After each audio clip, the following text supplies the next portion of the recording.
Assalamu alaikum. Welcome back to my YouTube channel. Today we will do the quick overview of scanning electron microscope. इससे पहले हमने transmission electron microscope पे बात की थी।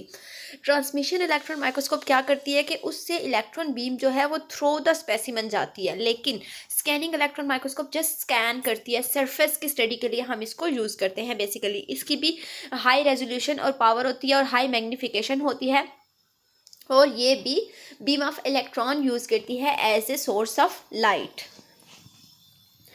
अब इसको हम यूज़ कहाँ कहाँ पे कर सकते हैं? मटेरियल साइंसेस में। मटेरियल साइंसेस में हम इसको किस तरह यूज़ करेंगे कि जब हमने किसी मटेरियल की सरफेस का एनालिसिस करना होगा, क्रोजन वगैरह को स्टडी करना होगा, फिर हम जो है वो स्कैनिंग इलेक्ट्रॉन माइक्रोस्कोप यूज़ करेंगे। लेकिन अगर हमने इन डेप्थ स्टडी करनी है, थ्रू द स्पेसिमन स्टडी करनी है, फिर हम कौन सी माइक्रोस्कोप यूज़ करेंगे? Transmission electron microscope. इसके अलावा सेल मॉर्फोलॉजी की स्टडी के लिए, टिश्यू स्ट्रक्चर और माइक्रो ऑर्गेनिजम्स की स्टडी के लिए भी हम स्कैनिंग इलेक्ट्रॉन माइक्रोस्कोप को यूज़ करते हैं। इंडस्ट्री में भी इसको यूज़ किया जाता है।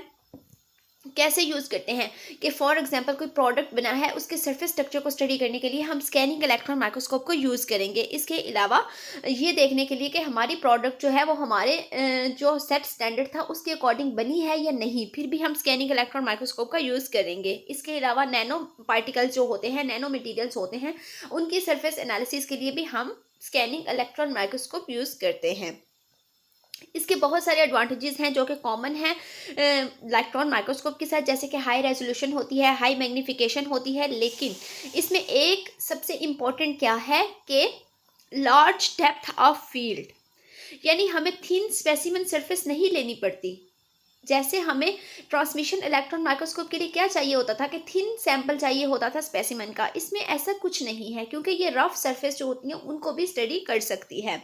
इसके अलावा इसका सैंपल प्रिपेयर करना इजी होता है as compare to transmission electron microscope, क्योंकि उसमें सिंपल टेक्निक्स है ना। उसमें तो स्टेनिंग था, डिफरेंट कम्प्लेक्स टेक्निक्स थी, लेकिन इसमें क्या है, इसमें सिंपल है, ड्राइंग है, कोटिंग है और माउंटिंग है।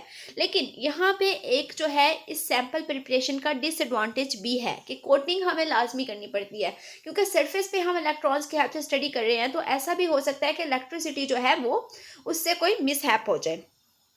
इसके अलावा स्कैनिंग इलेक्ट्रॉन माइक्रोस्कोप जो है वो सिर्फ सरफेस एनालिसिस करती है, इन डेप्थ जो है वो हमें स्टडी नहीं करके देती।